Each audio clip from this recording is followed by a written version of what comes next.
Hi guys, how are you doing? Welcome back to my channel. So in my last video I talked about how I went through a bit of a bleak period where I almost felt like quitting KDP after all the changes this year and just generally feeling a bit uncertain about everything, and also relying on KDP as much as I do, which is primarily my main income source. So I'll link that video somewhere here in the description in case you missed it. But today I want to follow up with something a little bit more optimistic, because even though I have been all over the place the last few months and still don't know 100% which direction I'm going in, I have been trying a few new things for Q4. I know it's just been a bit like trying everything and seeing what sticks, I suppose. But I have been trying a few new things for Q4. So some might be complete flops, and that's totally fine. In fact, some of them definitely seem like that might be the case. I thought it would be helpful to share what I'm experimenting with in case it does spark any ideas for you too.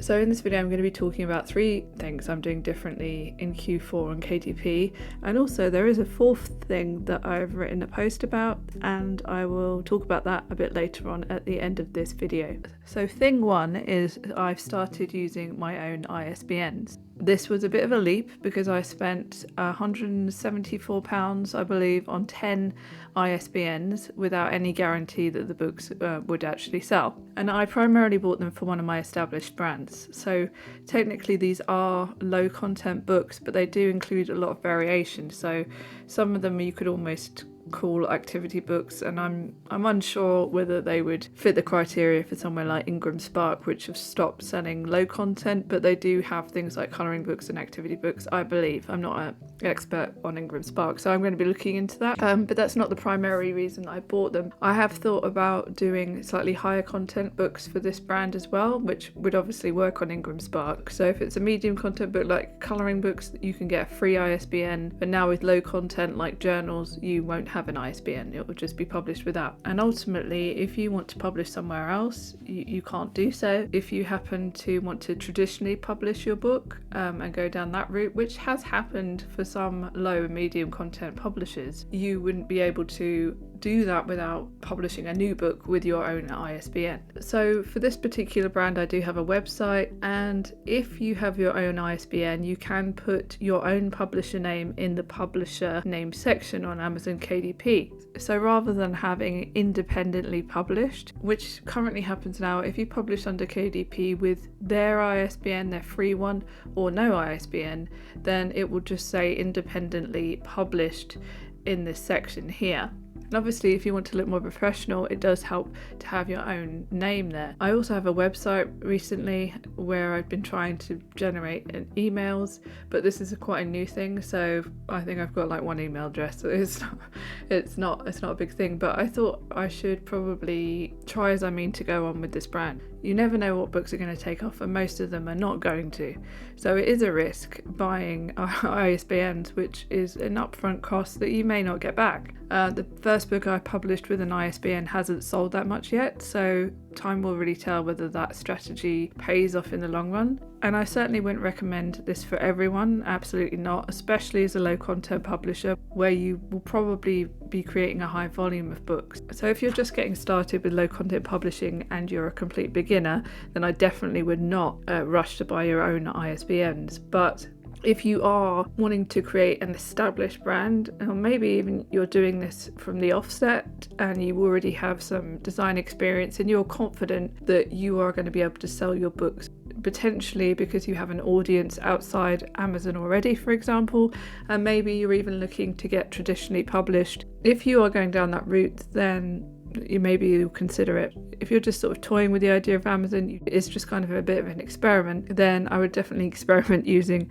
Amazon's free or ISBN, or just publishing without an ISBN in the case of low content books. Just so you know, if you're in the US, ISBNs can be bought from Bowker.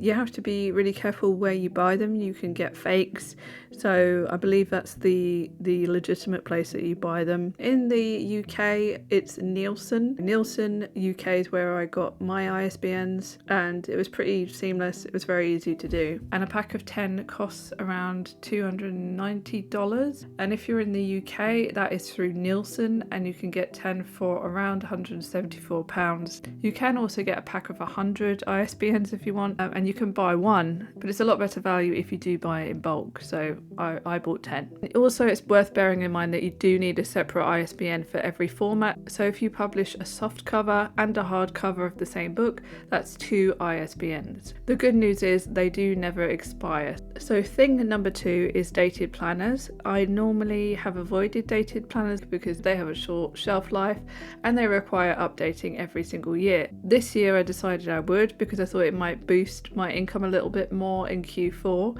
So I looked back at my older dated planners that actually had done quite well, and there was one in particular that had sold the best, so I created a version for that for 2026. However, I could not advertise it because it had a swear word on the cover, but it has started selling organically anyway. Then I looked at some other 2026 planners that were doing well without ads and tried to create something in a different style but in the same niche. So now I've got a mix of both dated and undated planners, though again some do have swear words on, so I can't run ads to them.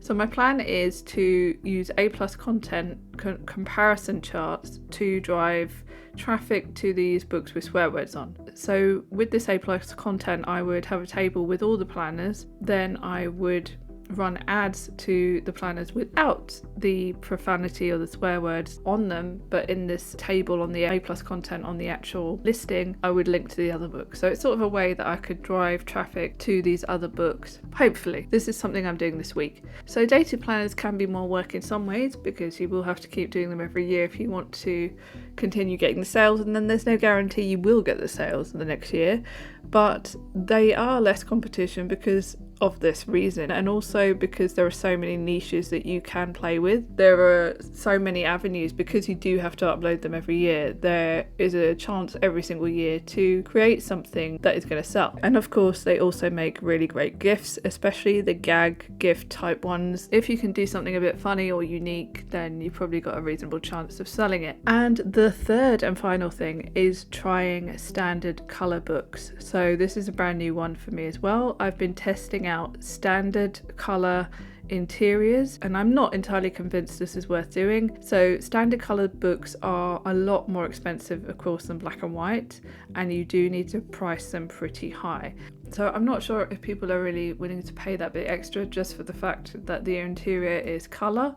And there are some limitations too, such as you can only publish standard colour in the UK and the US, and hardcover is not available. So just to show you, if you had a book at 6x9 and you wanted to publish that in premium colour, if you listed that at $17.99, you would only be getting a $1.99 royalty. I mean, it could be worse, but who's really going to buy a journal for $17.99?